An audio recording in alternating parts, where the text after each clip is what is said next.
So ito guys yung chicken manure. So ipaprocess natin. Ang ating kailangan is ito, imas. So ito is beneficial microbes.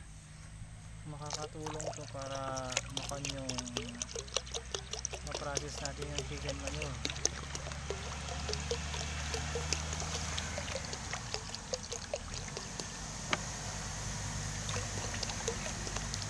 Yan na yan.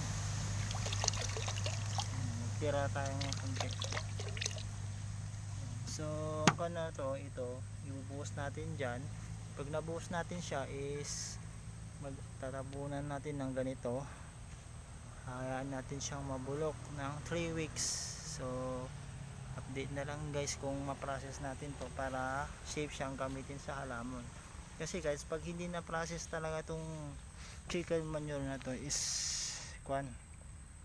may kanto kasi may microbio, bacteria na papatayin niya yung halaman natin guys pag hindi siya na process. So yun, okay.